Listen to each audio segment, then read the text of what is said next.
Nosso culto, irmãos. Gostaria que você abrisse a sua Bíblia comigo no livro de 1 Pedro, no capítulo 2. Amém?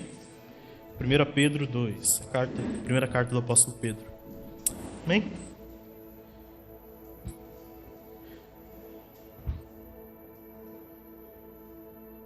Amém, irmãos? 1 Pedro 2. Precisa abrir também, né? Senão não dá. Graças a Deus. Em nome de Jesus. Amém?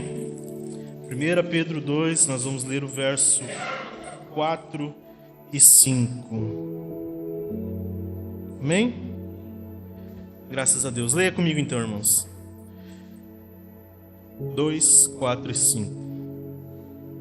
Vocês têm se aproximado de Cristo, a pedra viva. As pessoas o rejeitaram, mas Deus o escolheu para conceder grande honra. E vocês também são pedras vivas. Repita comigo: eu sou uma pedra viva, com as quais um templo espiritual é edificado. Além disso, são sacerdotes santos. Por meio de Jesus Cristo, oferecem sacrifícios espirituais que agradam a Deus. Amém? Graças a Deus.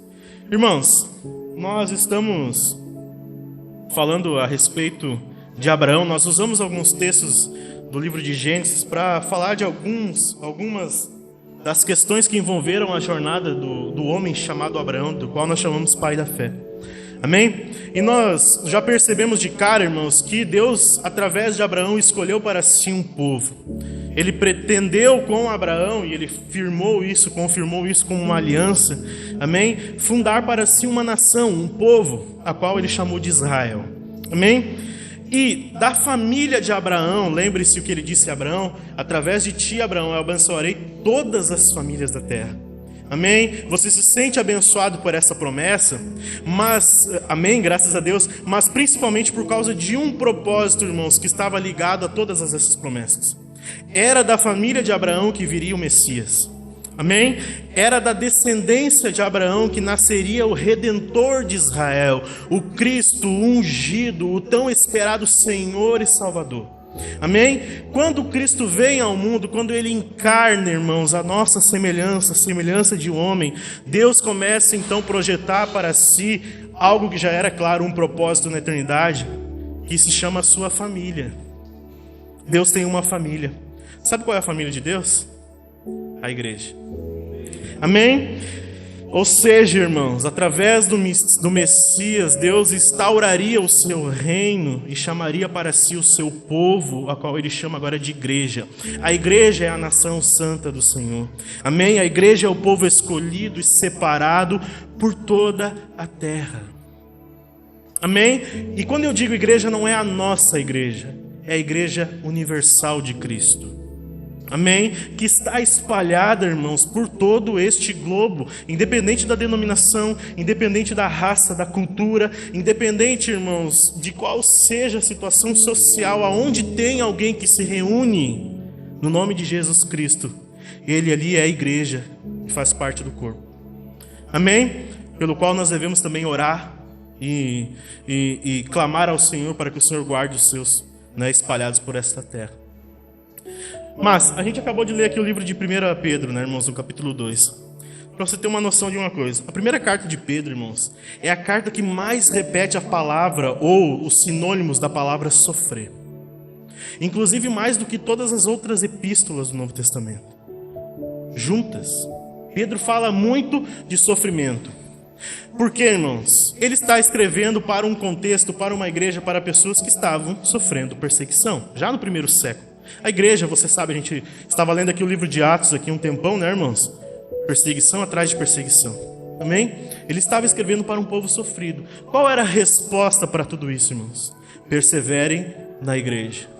Se unam na igreja, fortaleçam uns aos outros, Contribuam com os seus dons, né? Nós falamos aqui, a Poli falou aqui no Jovem sexta-feira, amém? A respeito da contribuição do povo de Deus no que diz respeito aos dons espirituais, e que cada um tem um dom e pode pedir ao Senhor para que o Senhor lhe dê dons espirituais para que possa contribuir para a edificação do corpo de Cristo. Amém? Porque a resposta para a dor, para a perseguição, para o sofrimento, a resposta, irmãos, às situações do mundo, tudo está aqui dentro da igreja. Não do prédio em si, mas da reunião dos santos em torno da palavra de Deus. Amém? É aqui, como lemos no Salmo 133, que o Senhor ordena bênção e vida para sempre em nome de Jesus. É por isso que o salmista diz: quão bom e quão suave é que os irmãos vivam em união. Amém? E nós somos chamados, irmãos, para sermos igreja em dias individualistas. Em dias em que as pessoas estão atentando mais para si mesmo. Parece algo deste tempo, irmãos, desta época, em que se valoriza muito o eu. Talvez não seja uma novidade, mas é algo que está, irmãos, à tona nas pessoas. A busca pelo individualismo, a busca pela independência. A busca por ser sozinho, por fazer sozinho, por não depender da ajuda de ninguém. Nós somos chamados para ser igreja em tempos como estes, irmãos. Amém? A igreja é uma resposta coletiva para as individualidades deste mundo. Amém? Nós somos chamados, irmãos, para vivermos em torno de uma promessa. Para vivermos debaixo, irmãos, das asas e da mão poderosa do nosso Senhor Jesus Cristo, o cabeça da igreja. Amém? Para vivermos embaixo da proteção de Cristo, do cuidado de Cristo, do amor de Cristo, da salvação de Cristo. É neste lugar que o Senhor ordena a bênção, em nome de Jesus. Embora, irmãos, cada um de nós tenha sido salvo por Cristo de forma individual, amém? Você passa pelo processo de salvação, de novo nascimento, de forma individual. Ninguém pode fazer isso por você. Ninguém pode nascer de novo por você. É ou não é verdade? Você passa por esse processo de forma individual. Mas quando nós nascemos de novo, irmãos, e quando somos crianças na fé, a Bíblia diz que Deus nos deu um leito espiritual para amadurecimento. É a sua família, que nós conhecemos por igreja. A igreja, irmãos, é o lugar do desenvolvimento do crente. É o lugar do amadurecimento da fé, da jornada, da caminhada. É o lugar onde você compartilha com os irmãos a sua fé e a sua fraqueza. É o lugar onde você se apoia e é apoio. É o lugar onde você conquista colunas, mas também pode ser uma coluna um dia. Amém? A igreja é o lugar do desenvolvimento. Sabe por quê, irmãos? Porque a igreja faz parte deste processo de salvação. Não tem como viver uma salvação genuína fora da igreja. Você pode dizer amém? Porque lembre-se, nós estamos vivendo tempos individualistas. E isso chegou dentro da igreja. Tem pessoas que não querem congregar. Isso é falta de sabedoria, é falta de entendimento. Tem pessoas que não querem a união, tem pessoas que não querem ser agraciadas, irmãos, pelo processo de estar um com o outro, que é tão necessário para a nossa fé. Amém? Então, irmãos, é da vida da igreja, irmãos, que é de onde vem o tão necessário alimento espiritual também. Você, claro, busca sozinho na sua casa, no seu quarto, mas a Bíblia também te ordena estar em comunhão, buscando com os seus irmãos, orando uns pelos outros, se alegrando uns com os outros, amando uns aos outros, chorando uns com os outros. Tudo isso para que a sua fé, irmão, seja desenvolvida. Nós somos chamados para a igreja, irmãos, para compartilhar do pão, não só do pão natural, mas também do pão que nós chamamos de corpo de Cristo na ceia. Amém? Tudo isso, irmãos, nós vivemos dentro da família da fé da igreja. Amém? Você leu comigo ali o verso 4, irmãos? E Pedro está falando que é através da igreja que essa edificação coletiva, irmãos, acontece. Perceba que ele diz ali que nós somos um conjunto de pedras vivas. Repita comigo, pedras vivas. Amém? Por quê, irmãos? O apóstolo Pedro está nos explicando uma coisa, irmãos, que ele entendeu muito bem. Deus estava construindo um lugar e ainda está construindo um lugar para a sua habitação. Amém? Qual que é a pedra principal, a pedra angular? Cristo. Amém? Ele chama Cristo a principal pedra viva. E nós também, pedras vivas no plural, amém? Estamos sendo alicerçados em Cristo. Amém? Ou seja, ele está atentando aqui para o conjunto, para o coletivo. Você sabe muito bem, irmãos, Deus não habita mais em prédios. Deus não está localizado em Jerusalém. Ele não mora, não é o CEP de Deus. Deus não está mais no monte, irmãos. Deus não está mais na Arca da Aliança. Onde que Deus está? No coração do homem.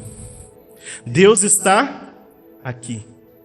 Tão certo como eu te falo, Deus está em nós. Tão certo como eu te falo, tu podes me ouvir. Amém? Deus está onde? Entre nós. Mas também está acima de nós. Amém? Porque Ele é Deus. Amém, irmãos? Nós precisamos entender isso. O Espírito Santo agora habita em nosso coração. Nós somos templos, somos morada de Deus. E no conjunto somos igreja. Amém, irmãos? Você não pode ser igreja sozinho. Diga assim para o irmão do seu lado: você não pode ser igreja sozinho. Amém? Não existe igreja sozinho, irmãos. Amém? O processo, irmãos, coletivo, como a gente está falando, ele é essencial para o nosso amadurecimento. Porque sim, irmãos, Deus quer que você cresça espiritualmente. Amém? Não tem como crescer espiritualmente, irmãos, sem o processo coletivo da igreja. Sem compartilhar, irmãos, e usufruir dos dons de cada irmão. A gente fez um exercício aqui na sexta-feira, irmãos, muito interessante, que foi o exercício de apontar qualidades. Amém? Os jovens que estavam aqui sabem. Irmãos, não sei se eles perceberam, mas coisa difícil. Diga a qualidade do teu irmão. Sabe por quê? Na nossa boca está os Na nossa boca está os defeitos. Nós não conseguimos ter afeição pelo outro, irmãos, muitas vezes. Isso é tão triste. Lembre-se que Jesus disse lá em Mateus 24, o amor de muitos se esfriaria. Inclusive dentro da igreja, irmãos. Aqui é o lugar em que você precisa olhar com afeição para o seu irmão. Você precisa ter amor por ele, compaixão, misericórdia. Você precisa saber os pontos positivos da vida dele, não só os negativos. Os negativos, irmãos, olhar com os olhos, a palavra crítica não parece pejorativa, né, aos nossos olhos, mas ela pode sim ser construtiva. É importante a gente olhar os nossos erros. Amém? É importante isso. Mas você precisa também ter em sua mente que o seu irmão tem coisas boas a oferecer porque o Senhor lhe deu. Amém? E isso é importantíssimo para o corpo de Cristo, irmãos. É importantíssimo, irmãos, porque até foi o texto que a Poli trouxe aqui na sexta-feira nos jovens, né, aqui no mesmo livro, no capítulo 4, em que Pedro fala da multiforme graça de Deus. Até a gente discutiu aqui na sexta-feira. Né? A tradução que a Poli trouxe aqui na Bíblia dela falava da variada e múltipla graça de Deus. Que é com esta graça que Ele distribui dons. Quer dizer que você tem algo essencial para este corpo. E que não pode ser substituído, meu irmão. Amém? Em Provérbios, irmãos, no capítulo 18, até citei esse texto aqui na quinta-feira, não precisa abrir. No 18:1, ele diz assim: o solitário busca o seu próprio interesse e se opõe à verdadeira sabedoria. É muito forte isso, irmãos. O solitário busca o seu próprio interesse. Os individualistas normalmente são solitários. Por quê? Estão buscando o seu próprio prazer. Estão buscando realizar as suas próprias conquistas. Lembre-se do que Jesus disse no Sermão do Monte, irmãos. Buscai primeiramente o reino de Deus. E a sua? Todo o resto que você acha que precisa, se for da minha vontade, acrescentarei. Mas para você viver neste reino, onde pressupõe comunhão, você precisa buscar os interesses do reino. Porque aqui não serve individualidade. Irmãos, entenda uma coisa. Quando você chegar na eternidade, não vai ter uma placa lá escrito Ministério Pedra Angular. E você entra. Não vai ter. Não vai ter, irmãos. Lá não tem placas, não tem denominação. Existe o corpo de Cristo que será elevado às alturas. Em nome de Jesus. Esse conselho aqui, irmãos, de Provérbios, ele na verdade serve para qualquer relação humana. Você concorda comigo? Nós estamos falando aqui na quinta-feira de um assunto bem importante, bem complicado, irmãos. Amém? Eu citei dentro daquele contexto. Mas se serve para qualquer relação humana, imagina para a igreja, irmãos. Imagina para o corpo de Cristo, imagina para esta relação, irmãos, que é tão importante. Irmãos, a igreja é importantíssima para você. Não porque eu estou falando, mas porque a Bíblia dá vários e vários conselhos a respeito disso, irmãos. Vários e vários mandamentos. Valorize o corpo de Cristo, valorize a comunhão, valorize o irmão, valorize a Santa Ceia, valorize o batismo, valorize aquilo que vocês fazem em conjunto, porque este é um treinamento para a eternidade. É simples de entender, irmãos. Esse conselho aqui serve para o corpo de Cristo, irmãos. Por quê? Porque se você não está ligado ao corpo, você não tem a vida da cabeça. O seu braço para de funcionar fora do corpo, concorda? Por quê? Ele não tem a vida do corpo. A vida do corpo vem da cabeça. Quem que é o cabeça da igreja? É Cristo Jesus. Irmãos, é na família de Deus, chamada igreja, que Deus nos ensina, irmãos, a pensar menos em nós mesmos. E esse é um exercício, irmãos, muito difícil. Muito difícil. Se não for vivido, irmãos, com inteligência e com sabedoria, nós nunca vamos amadurecer. É dentro da igreja que Deus nos ensina a pensar naquilo, irmãos, que é melhor para o corpo. Por quê, irmãos? Porque o que é melhor para o corpo já foi ordenado pelo cabeça. Você percebe, irmãos, que nós nos reunimos aqui, a nossa vida de igreja, por que a gente pode falar, irmãos, com tanto afinco, com tanta certeza? Porque nós não vivemos coisas aleatórias. A gente vive aquilo que está prescrito, irmão, por Deus.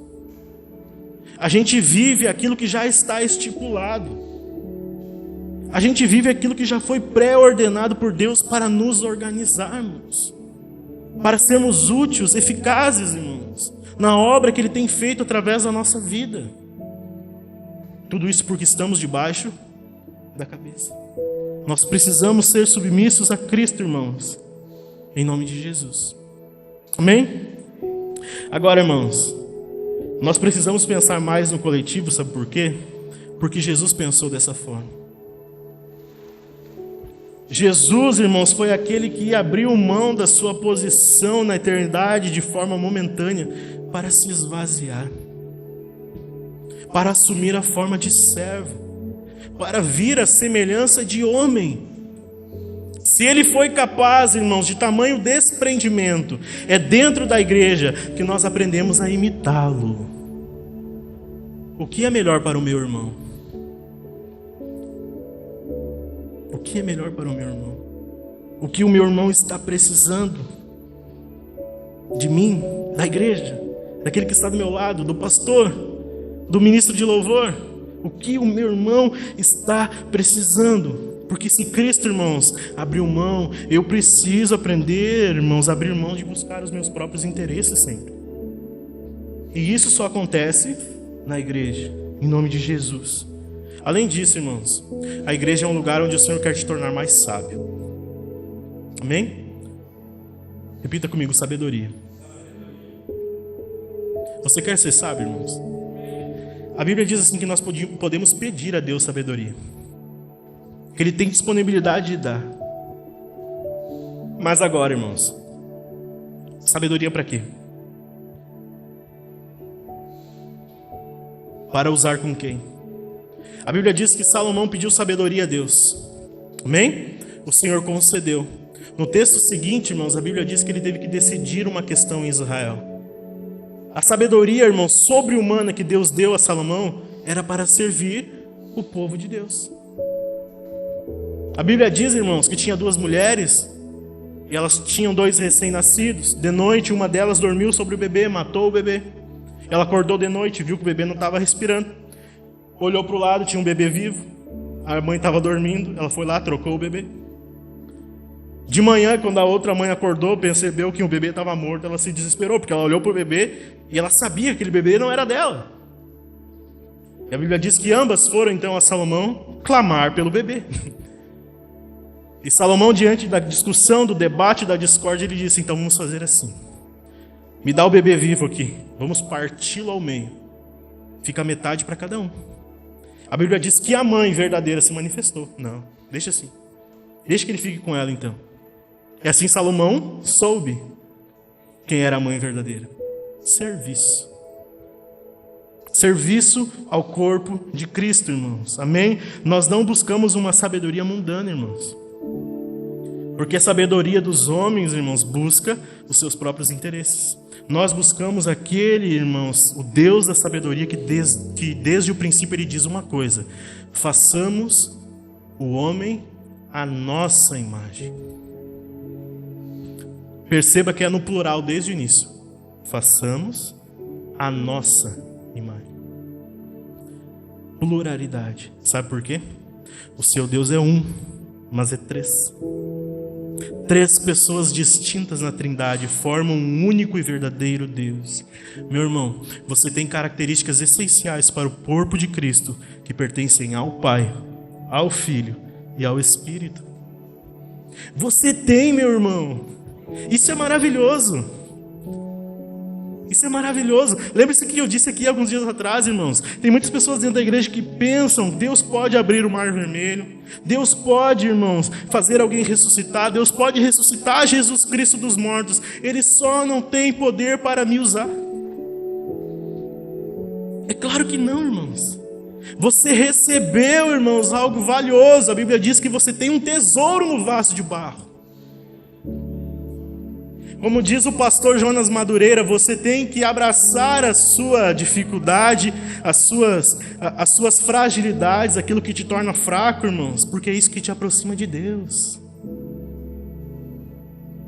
Quando você estiver próximo do Senhor, você vai ser um bom servo. Você vai aprender a servir, irmãos, de acordo com aquilo que Deus colocou na sua vida. Você tem um chamado sim, meu irmão. Você tem um propósito na sua vida.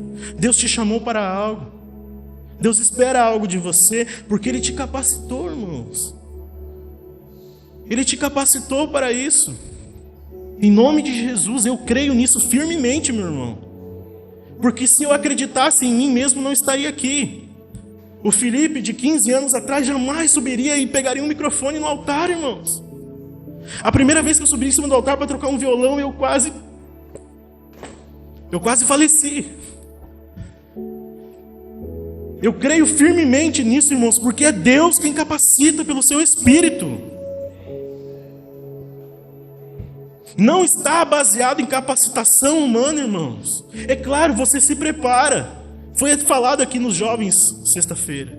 Você se prepara, você ora, você lê a Bíblia, você pega um instrumento, você toca, você pratica, você evolui, porque tem que evoluir. Mas, irmãos, tudo isso vem do Senhor. É graça de Deus, é misericórdia de Deus. É bondade de Deus, e eu acredito nisso firmemente, meu irmão. Você tem algo sim para oferecer ao corpo de Cristo. Não pense diferente. Em nome de Jesus. Abra comigo lá em Atos, irmãos, no capítulo 2. Rapidinho.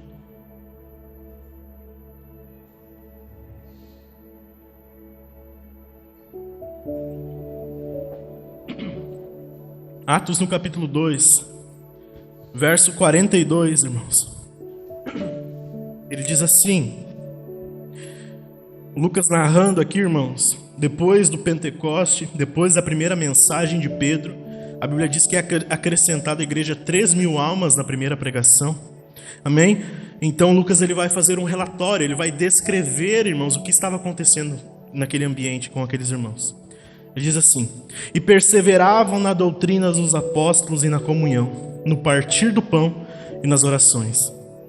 Repita comigo assim, irmãos: doutrina dos apóstolos, comunhão, partir do pão e nas orações. Em cada alma havia temor, e muitos prodígios e sinais eram feitos por meio dos apóstolos. Todos os que criam, irmãos, estavam juntos e tinham tudo em comum. Amém? Tudo em comum. Mas percebam uma coisa aqui, irmãos. A descrição aqui de um povo unido. Mas unidade não é, irmãos, uniformidade.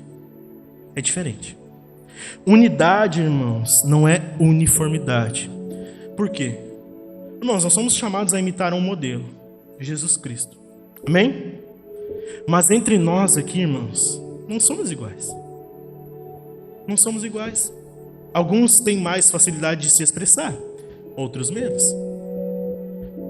Você concorda comigo? Não quer dizer que aquele que tenha mais facilidade de se expressar será um servo melhor. Muitas vezes não é assim, irmãos. Muitas vezes não é assim. Unidade não é uniformidade, irmãos. A igreja não é feita de iguais. Amém? A igreja não é feita de iguais. Irmãos, as descrições, os retratos do céu lá em Apocalipse, irmãos. Lá quando começa a descrever a nova Jerusalém, o novo céu e a nova terra, irmãos. A Bíblia fala de pessoas, irmãos, de muitas pessoas que não eram idênticas, irmãos. Não eram uniformes. Não eram soldadinhos de guerra. Muito pelo contrário. Sabe como é que é a descrição do Apocalipse, irmãos? Toda língua, tribo, nação e povo. Repita assim comigo. Toda tribo, toda língua, todo povo e toda nação. Sabe o que significa isso, irmãos? Diversidade. Amém? Diversidade de culturas, irmãos, na Nova Jerusalém. Unidade, mas não uniformidade. Amém? Você percebe aqui, irmãos, que a igreja de Atos, ela prevaleceu porque tinha tudo em comum. Eles conservavam, perseveravam nos valores, naquilo que era ensinado. Porque ser igreja, irmãos, estar na igreja, não é ter o mesmo cabelo, não é ter o mesmo tipo de roupa, não é ter o mesmo linguajar, irmãos, não é ter a mesma cultura, o mesmo status social. A igreja é feita de todas as pessoas, irmãos. Todas as pessoas são diferentes. Você é único para o corpo de Cristo, único. Nós cantamos aqui uma canção, né, irmãos? Quero que valorize o que você tem. Por quê, irmãos? Porque você tem o Espírito Santo que se move em você, que quer te usar nas suas particularidades. Em nome de Jesus. Amém, irmãos? Repita assim comigo. Unidade é ter Cristo como único e suficiente Salvador. Amém? Isso é unidade, irmãos. Em nome de Jesus. Volte comigo lá para Pedro e vamos encerrar. Nós vamos ler o verso 9 e 10 agora. 1 Pedro 2, 9 e 10.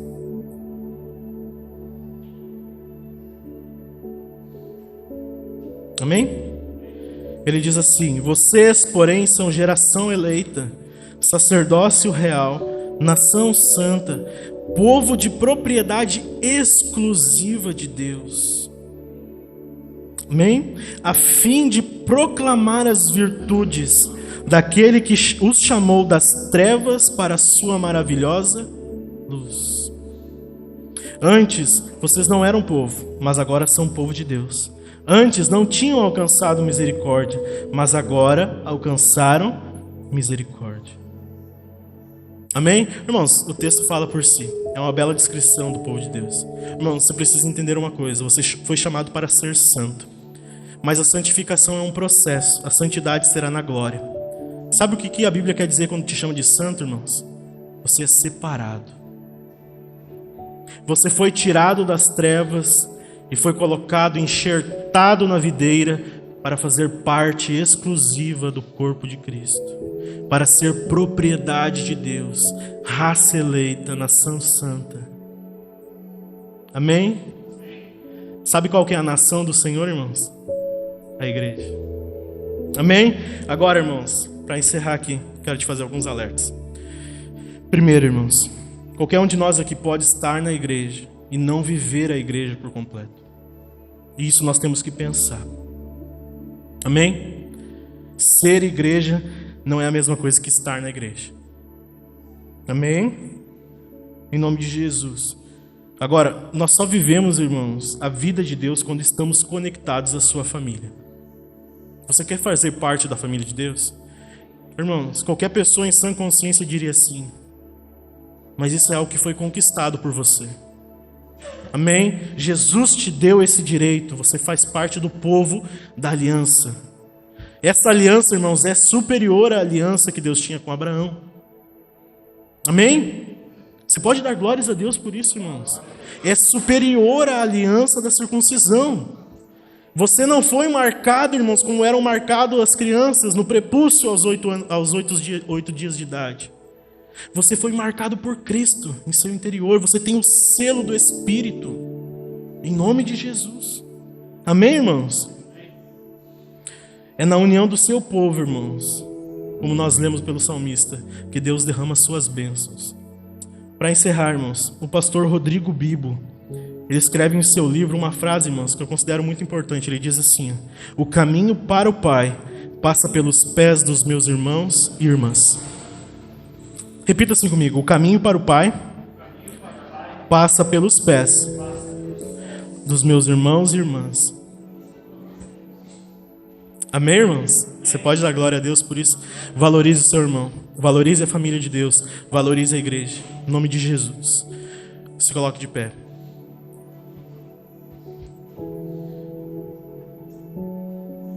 Eu quero fazer um momento aqui com vocês. Eu gostaria que vocês viessem à frente, irmãos. Vamos dar as mãos. A primeira.